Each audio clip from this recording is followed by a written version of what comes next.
ওয়া ইজআলনা বাইতা মাসাবাতাল লিন-নাসি ওয়া আমনান ওয়া ইত্তাখিযু মিন মাকামি ইব্রাহিমা মুসাল্লা।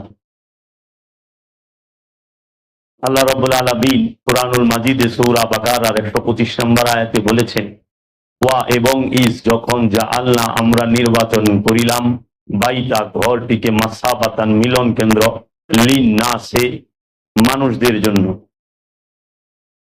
ওয়া আমনান ওয়া এবং আমনান নিরাপত্তা, ওয়া এবং ইয়াত্তাখিযু গ্রহণ করো, মিন হইতে মাকামে ইব্রাহিমা মুসাল্লা ইব্রাহিমের মাকামকে সালাতের স্থান, নামাজের স্থান হিসাবে। তাহলে নামাজের স্থান মুসাল্লা, নামাজের স্থানকে কি বলে? মুসাল্লা। নামাজের স্থানকে বলা হয় মুসাল্লা। এই মুসাল্লাটা আল্লাহ পাক কি কোনো পাটিকে বলেছে? কোনো কাপড়ের টুকরাকে বলেছে? কোনো পাকা স্থানকে বলেছে? না। আমরা কোরআনুল মাজিদে যদি খেয়াল করি, সূরা বাকারার 125 নম্বর আয়াতে বলতেছেন আল্লাহ, ওয়াত্তাখিযু মিন মাকামে ইব্রাহিমা মুসাল্লা। ওয়াত্তাখিযু তোমরা গ্রহণ করো, মিন হইতে মাকাম ইব্রাহিম, মাকাম মানে রাজ্য, ইব্রাহিম আলাইহিস সালাতু ওয়াস সালামের রাজ্য থেকে কি মুসাল্লা। মুসাল্লা শব্দের অর্থ হচ্ছে নামাজের স্থান, সংযোগ যোগাযোগ প্রতিষ্ঠার স্থান। সংযোগ যোগাযোগ প্রতিষ্ঠার স্থানটা কি? মাকাম ইব্রাহিম। কাপড়ের টুকরা না কইলে আমরা যে কাবা ঘরের ছবি লাগাই না, একটা কার্পেটের মতো একটা জিনিস আমরা বিছাইয়া নামাজ পড়িয়ে দিল, মেজাজি যায় নামাজ, মেজাজি মুসাল্লা। কিন্তু হাকিকি মুসাল্লা কি? মাকাম ইব্রাহিম। মাকাম ইব্রাহিম হচ্ছে মুসাল্লা। এই মাকাম ইব্রাহিম কি? কদম ইব্রাহিম বলে নাই, মাকাম ইব্রাহিম বলছে।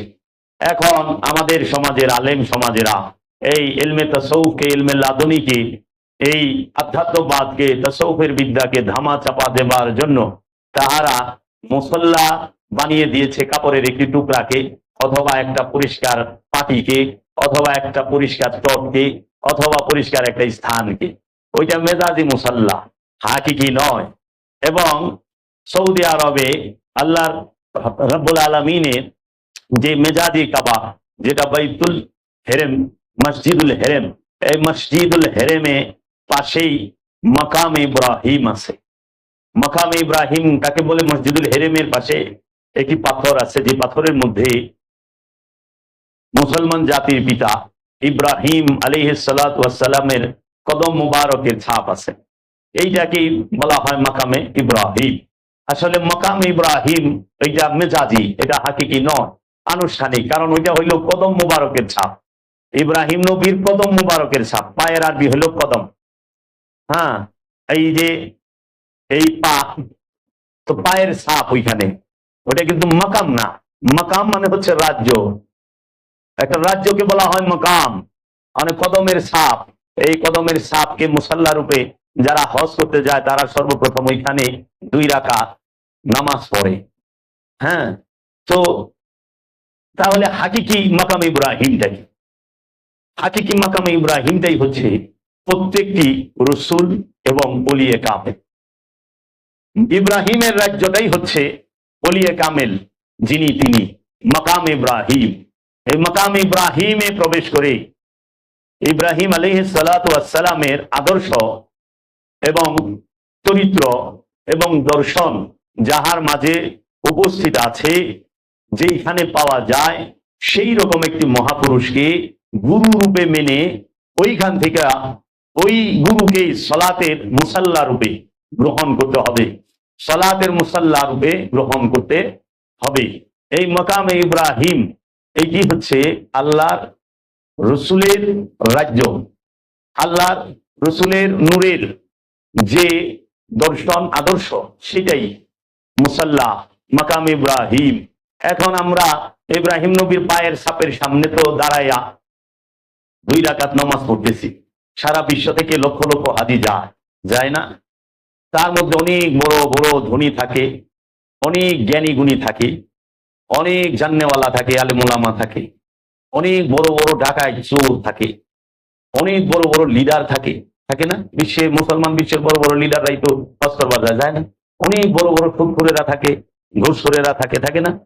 তাহলে ঘুষখোরেরা, সুদখোরেরা, এই বড় বড় চোরেরা, ডাকাতেরা, এরা যারা মুসল্লা গ্রহণ করলো, মুসল্লা গ্রহণ করার পরে তারা আবার চুরি করে কেমনে? হকদারের হক নষ্ট করে কেমনে? হকদারের হক নষ্ট করতে পারে যে মাকাম ইব্রাহিমকে মুসল্লা রূপে, সালাতের মুসল্লা রূপে গ্রহণ করেছে সে? এটা কি সম্ভব? কখনোই না। তাহলে এই মুসল্লার মধ্যে দাঁড়িয়ে আপনাকে সবসময় সালাতে থাকতে হবে। তাই যখনই একজন মানুষ সে ইব্রাহিম খলিলুল্লাহর দর্শন যার কাছে আছেন, নূর যার কাছে আছে, ইব্রাহিম খলিলুল্লাহর আদর্শ যে মহাপুরুষের কাছে আছে, তার হাতে হাত দিয়া বায়াত গ্রহণ করে, তখনই তিনি এই মাকাম ইব্রাহিমকে মুসল্লা রূপে গ্রহণ করলেন সালাতের জন্য। ওলিয়ে কামেলের কাছে বায়াত হওয়া মাত্রই সে এই ওলিয়ে কামেলকে মুসল্লা রূপে গ্রহণ করলেন সংযোগ যোগাযোগ প্রতিষ্ঠার জন্য।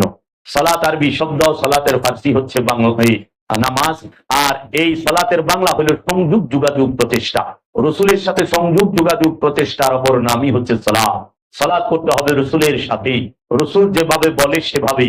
রসুল ছাড়া অন্য কাহারোর সাথে সালাত করার বিধান কোরআনে নাই। এবং রসুলই হবে সকল নর এবং নারী যারা আছেন, তাহারা যখন রসুলের হাতে হাত দিয়ে বায়াত হবে তখনই তারা হবে আমানু। এই আমানুরাই রসুলের সাথে সালাত, সিয়াম, হজ, কুরবানি, যাকাত পালন করবে। এখন এই সালাত আমরা যে পড়ি, সালাত করতে গেলে নিয়ত লাগে। তাহলে নিয়ত কাকে বলে একটু জানা দরকার। মনের অবস্থাটিকে নিয়ত বলা হয়, মনের অবস্থানটিকেই নিয়ত বলা হয়। নিয়ত কারে কয়? মনের অবস্থানটিকেই নিয়ত বলা হয়। এই নিয়তের দাঁড়িপাল্লাটি আল্লাহর হাতে। সুতরাং আনুষ্ঠানিক নামাজ তথা ওয়াক্তিয়া নামাজও যদি আল্লাহর নিয়তে হয় তাহলে সেই নামাজ কখনোই লোক দেখানো হয় না। সেই নামাজটা কখনো লোক দেখানো হয় না। এখন তোমার মনের নিয়ত কি? তুমি নামাজ পড়ে জান্নাতে যাইবা চাও, নাকি নামাজ পড়া নিজের নফসকে পবিত্র করতে চাও? তুমি সালাতের মাধ্যমে রবের দিদার চাও না জান্নাত চাও? এখন যারা জান্নাত চায়, নামাজে শুধু জান্নাতের লেগেই পড়ি, তারা ভালো জানে তারা কই যাইব। আর যারা নামাজটা পড়ে নফসের পবিত্রতা অর্জনের জন্য, কলবকে পবিত্র করার জন্য, পবিত্র হওয়ার জন্য নামাজ, পবিত্র হইয়া নামাজ না, পবিত্র হওয়ার জন্য নামাজ, নফসকে শয়তান রূপী খান্নাস মুক্ত করার জন্য নামাজ, কলবকে খান্নাস মুক্ত করার জন্য নামাজ, পবিত্র হওয়ার জন্য নামাজ, পবিত্র হওয়ার জন্য নফসকে খান্নাস রূপী শয়তান থেকে, নফসকে খান্নাস রূপী শয়তান থেকে মুক্ত করবার জন্য রসুলের কাছে বায়াত হইতে হয়। রসুলের কাছে কেন বায়াত হইতে হয়? আপন নফসকে, নিজেকে খান্নাস রূপী শয়তান থেকে মুক্ত করার জন্য রসুলের কাছে বায়াত হইতে হয়। নিজের নফসকে পবিত্র করার জন্য রসুলের কাছে বায়াত হইতে হয়। এই নফসটি, এই কলবটি উযু করার জন্য রসুলের কাছে বায়াত হবে। আর রসুলের কর্ম কি? রসুল আমাদের নফসকে পবিত্র করবে। এইটা কোরআনে আল্লাহ কয়ে দিছে যে ইয়াতলু আলাইহিম আয়াতি, আপনি তাদেরকে আয়াত তেলাওয়াত করে শোনান, ওয়ায়ুযাক্কিহিম, তাদের নফসকে পবিত্র করেন, ওয়ায়ুআল্লিমুহুমুল কিতাব, তাদেরকে কিতাবের জ্ঞান শিক্ষা দেন, ওয়াল হিকমাতা, এবং আপনি তাদেরকে হিকমত দান করেন। তাহলে আয়াত তেলাওয়াত কে করবে? রসুল। নফসকে পবিত্র কে করবে? আমাদের মুরিদের নফসকে পবিত্র কে কইরা দিব? রসুলি। পবিত্র হওয়ার শিক্ষা কে দিব? রসুলি। কিতাব শিক্ষা দিবে কে? রসুলি। অন্য কেউ কিতাব শিক্ষা দিতে পারবে না। অন্য যারা বলে আমরা কিতাব শিখাই, তারা বই পড়া শিখায়, ভাষা পড়া শিখায়, কিতাব শিখাইতে পারে না। কিতাব শিখাই বলল রসুল, কিতাবের শিক্ষা দেবে রসুল। কোরআন বলছে রসুল সর্বকালে, সর্বসময়, সর্বযুগে বহমান এবং চলমান। আল্লাহ সূরা ইব্রাহিমে বলছেন, সূরা ইব্রাহিমের 4 নম্বর আয়াতে, যে আমি প্রত্যেক জাতিতে, প্রত্যেক ভাষায় আমার রসুল প্রেরণ করি আমার নিদর্শন বর্ণনা করার জন্য। তাই আল্লাহ বলছেন ওমা আরসালনা ইল্লা বিলিসানি তুবনাদহুম। আল্লাহ রাব্বুল আলামিন তাই বলছেন রসুল হিকমত দান করবে। তাহলে হিকমত কে দান করবে? রসুল। কিতাবকে শিক্ষা দেবে রসুল। নফসকে, মুরিদের নফসকে, সাহাবের নফসকে পবিত্র করবে কে? রসুল। সাহাবী এবং মুরিদকে আয়াত তেলাওয়াত করে কে শোনাবে? রসুল। কোন মোল্লা মুন্সির কথা কোরআন বলে নাই। কোন মোল্লা মুন্সি আয়াত তিলাওয়াত করে শোনাইতে পারে না। সে ভাষা শোনাইতে পারে, কোরআনের মেজাজি আয়াত তেলাওয়াত করে শোনাইতে পারে, কিন্তু হাকিকি আয়াত নিশানি তেলাওয়াত করে শোনাইতে পারে না। কোরআন বলতেছে, এটা আমার কথা না, তোমরা কোরআন পড়ো, যদি দলিল লাগে দিবা, অসুবিধা কি? কোরআন তো স্পষ্ট, কোরআনের মধ্যে কোনো বক্রতা নাই, কোরআনের মধ্যে অস্পষ্টতা নাই। এবং রসুল আকরাম সাল্লাল্লাহু আলাইহি ওয়াসাল্লাম আগমন করেছেন, আগমন করেছিলেন, করেছেন, করতেছেন। নূরে মোহাম্মদ সর্বকালে সর্বসময়ে বিরাজমান। রসুল নূরে মোহাম্মদ নিয়েই বিরাজমান থাকেন। প্রত্যেক জাতিতে, প্রত্যেক ভাষায় আল্লাহ রসুল আছে। এই আল্লাহ রসুলকে যারা অস্বীকার করে তারাই তো জালিম, তারাই তো কাফির, তারাই তো বেঈমান। এখন রসুলকে অস্বীকার করে এখন ধর্মীয় যাজকরা নিজেদের ইচ্ছা মতো ধর্ম প্রচার করে, তাই তারা শিক্ষা দিতে পারে না নবী কাকে বলি, রসুল কাকে বলি, ওলি কাকে বলি, ইমাম কাকে বলি, নিয়ত কাকে বলি, সালাত কাকে বলি, হজ কাকে বলি, কুরবানি কাকে বলি, যাকাত কাকে বলে। এখন এই নিয়তের যে দাড়িপাল্লাটি, এটা তো আল্লাহ, স্বয়ং আল্লাহর হাতে। সুতরাং আনুষ্ঠানিক নামাজও যদি আল্লাহর নিয়তই হয়, তাহলে সেই নামাজ কখনোই লোক দেখানো নামাজ নয়। দেখেন, সঠিক নিয়তে যদি অনুষ্ঠানও করেন, সেটাও আল্লাহর দরবারে গ্রহণ হবে, হবে না কি বলে? এখন আমাদের সমাজে যে প্রচলিত আনুষ্ঠানিকতা, সেইগুলো তো পালন করতেছে না, সেগুলো পালন করতেছে না। মানে প্রচলিত আনুষ্ঠানিকতা সেগুলো ঠিক মতো পালন করেন, ওগুলোর মধ্যে মানুষ ফাঁকি দেয়, হাকিকিটা তো করতেই চায় না।